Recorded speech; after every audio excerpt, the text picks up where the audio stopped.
Y es hora de pasar a la información económica. Ya nos acompaña Juliana González. Juliana, buenas noches. Arrancamos aquí en Alemania. Aquí en Alemania, con la falta de mano de obra calificada que sufre este país, pues 570.000 trabajadores cualificados hacen falta para llenar las vacantes.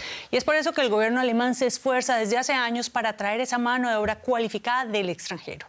Ahora, el ministro federal de Finanzas, Christian Lindner, quiere atraerlos con bonificaciones fiscales. Pero este anuncio ha despertado la polémica. Muchos empresarios y economistas critican estos planes. Algunos consideran que los descuentos fiscales para un grupo específico de la población son injustos y discriminatorios contra los trabajadores locales. Mientras que otras personas apuntan a factores que serían mucho más importantes para atraer trabajadores cualificados, como reducir la carga burocrática para los trabajadores extranjeros cualificados.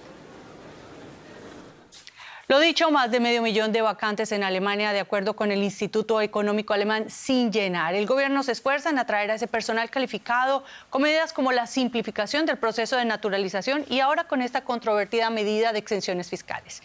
Y en la Bolsa de Frankfurt, con los detalles, mi colega José David Navarro. José, te saludo con mucho gusto. Cuéntanos, ¿cuáles son los planes detallados del ministro alemán de Finanzas? Hola Juliana, ¿qué tal? Bueno, básicamente se trataría de un plan de beneficios fiscales, como adelantabais, para los trabajadores extranjeros por un periodo de 3 años. En el primer año de ese periodo de 3, el trabajador extranjero pagaría o solo se aplicaría los impuestos sobre el 70% de su salario bruto. Para que lo entendamos mejor, el 30% de su salario bruto quedaría libre de impuestos. Ese porcentaje, Juliana, se iría reduciendo progresivamente. El siguiente año sería un poco menos, hasta que al final del periodo de 3 años el trabajador solo pagaría impuestos por el 90% de su salario bruto. ¿Quién se beneficiaría de este programa que, como adelantabais, lo propone el ministro alemán de Finanzas para atraer trabajadores extranjeros?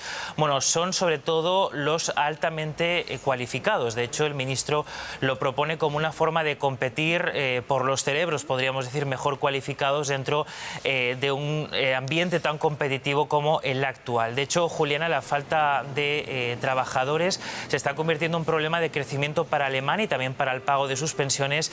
Y aquí en el país se han hablado de otras medidas, como por ejemplo incentivar mediante también beneficios que los trabajadores hagan horas extras, aunque es una medida que todavía no se ha concretado. Bueno, que además suena bastante impopular por estos días que se habla de la semana de 4 días y no de más horas.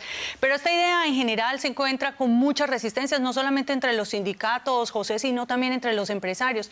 ¿Qué medidas han resultado efectivas, por ejemplo, en otros países con escasez de mano de obra?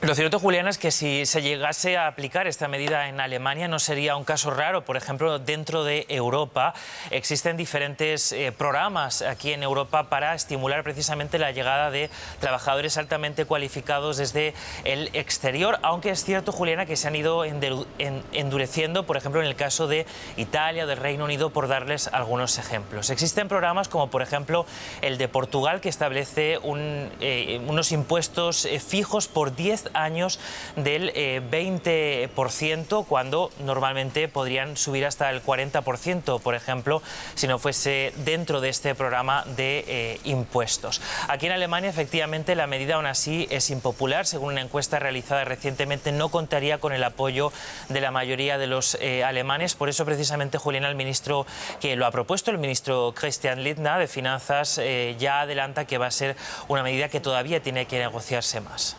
Bueno, esperaremos esa nueva ronda de negociaciones. Gracias, José David Navarro, por estos análisis.